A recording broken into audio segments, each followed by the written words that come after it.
ये हमारा 20वां साल है गणपति बप्पा को घर लाने का। उसके पहले हम लोग घर की साफ़ सफाई कर रहे हैं। जिस तरह आपके घर में मेहमान कोई आते हैं तो घर की साफ़ सफाई करते हैं या घर को व्यवस्थित करते हैं, उसी तरह बप्पा भी हमारे घर में 10 दिनों के लिए आ रहे हैं तो हम उनकी तैयारी में लगे हुए हैं। गणपति बप्पा कल आने वाले हैं और हमने सजावट कुछ भी नहीं की है, तो वही सजावट में हम लोग सारे लोग लगे हुए हैं। रात भर जगकर हम लोग पूरी तैयारी करेंगे, क्योंकि कल मेरा तीज का व्रत भी है, तो उसमें तो मैं ज़्यादा काम करूँगी नहीं, तो इसलिए आज ही सारा काम हम लोगों ने इसे कंप्लीट किया है। क्योंकि बप्पा के आने के बाद फिर कुछ होगा नहीं, तो लाइट वगैरह, डेकोरेशन वगैरह सब हम लोगों ने आज ही कंप्लीट करना है। सजावट तो लगभग पूरी हो गई है, अब लाइट्स और उनके आसन की तैयारी बस करनी है। इसके बाद फिर हम लोग गणपति बप्पा को लेने जाएंगे।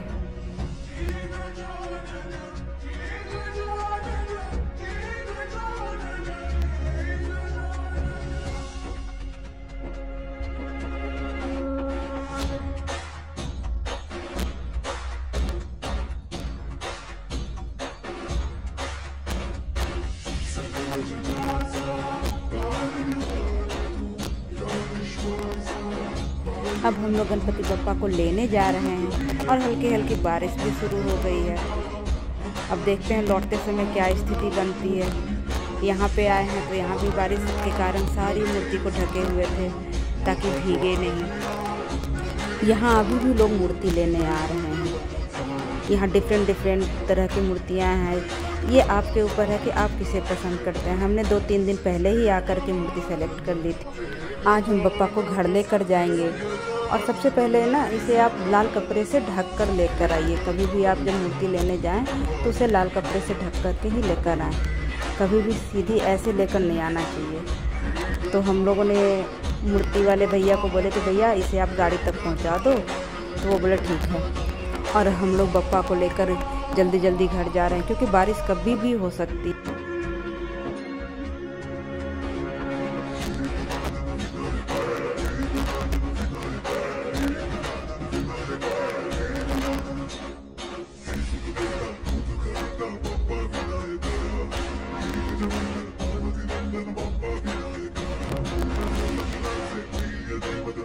और जिसका डर था वही हुआ। बारिश बहुत ही तेज़ हो रही है और हम ये सोचे थे कि बप्पा को घर के अंदर कैसे लेकर जाएंगे, क्योंकि इतनी तेज़ बारिश में भीगने का भी डर था। गाड़ी में बैठकर बारिश रुकने का इंतज़ार नहीं कर सकते थे। फिर हम लोगों ने सोचा कि चलो छाता के अंदर ही बप्पा को लेकर चलते हैं। फिर बप्पा को बारिश से बचाते हुए हम लोग घर के अंदर आए और फिर उनका हम स्वागत किए। 19 साल हो गए हैं बप्पा को घर लाते हुए और ये 20वां साल है जो हम बप्पा को घर लेकर आ रहे हैं।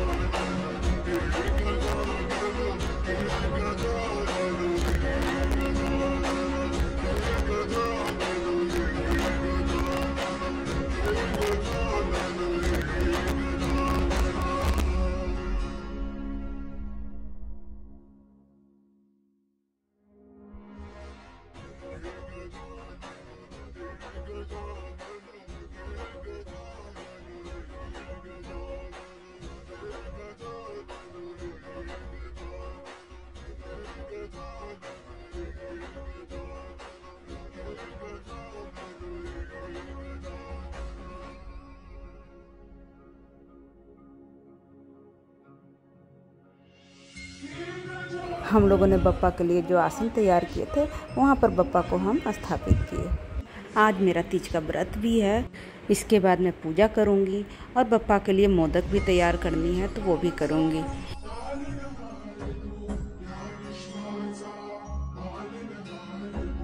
सुबह के 6:30 बज रहे हैं और मैं मोदक बना रही हूँ, क्योंकि पंडित जी के आने से पहले मुझे सारी तैयारी करनी है और फिर मुझे खाना भी बनाना है, क्योंकि मैं व्रत, जब पूजा हो जाएगी तो फिर मैं व्रत तोड़ूंगी, तो इसलिए मैं पहले मोदक बनाकर फिर खाना बनाऊंगी।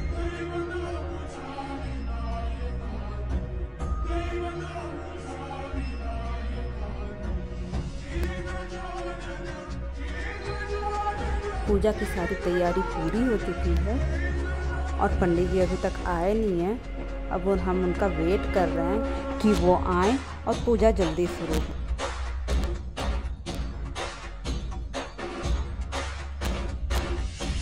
सभी लोग बप्पा को देखने के लिए उत्सुक हैं।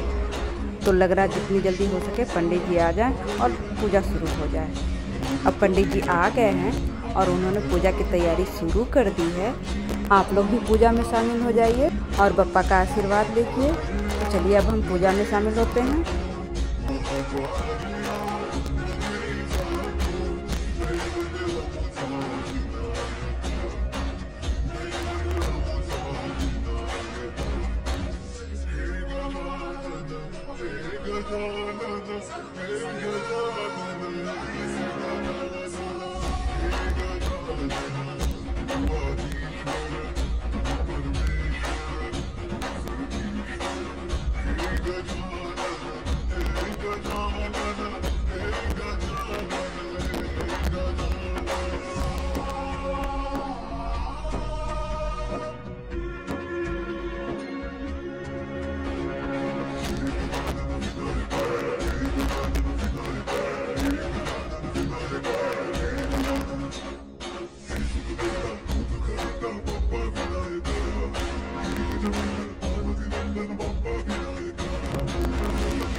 आप लोग सोच रहे होंगे कि ये लोग क्यों हंस रहे हैं।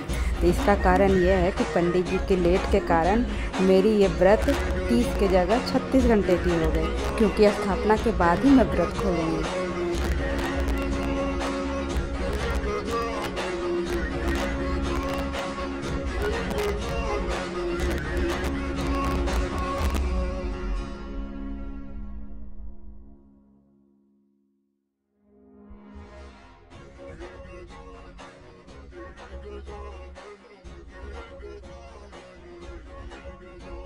जिसका इंतज़ार था अब वो घड़ी आ चुकी है,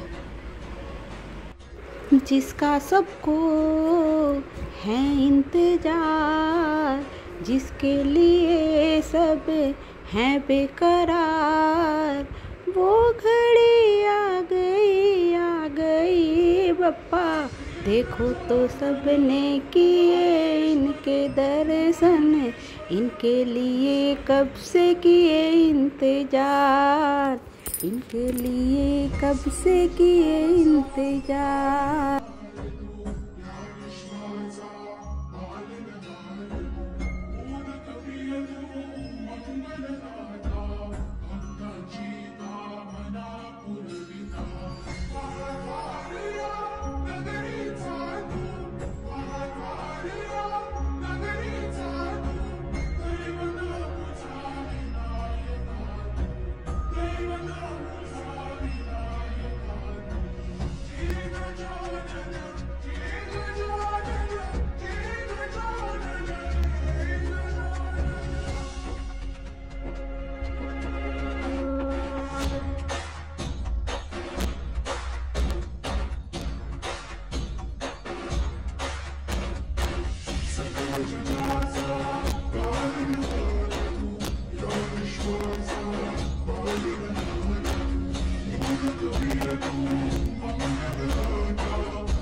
पूजा पूरी हो गई है और अब आरती होगी, तो चलिए आरती में शामिल होते हैं।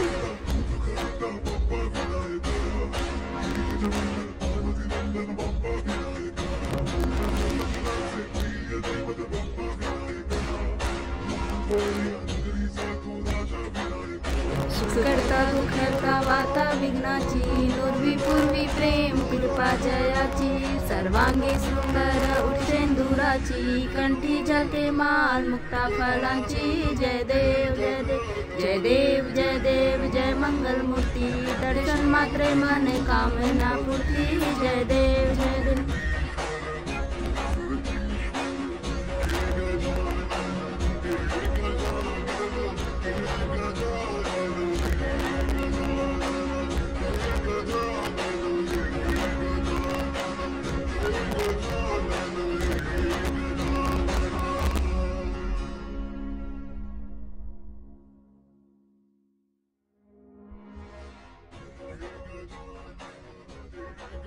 तीज के बाद दान दी जाती है और उसके बाद ही पूजा संपूर्ण मानी जाती है। तो वो हम तीज के बाद दान कर रहे हैं पंडित जी को, जिसमें अनाज और श्रृंगार का सामान भी होता है। उसके बाद ही मेरी पूजा पूरी होगी।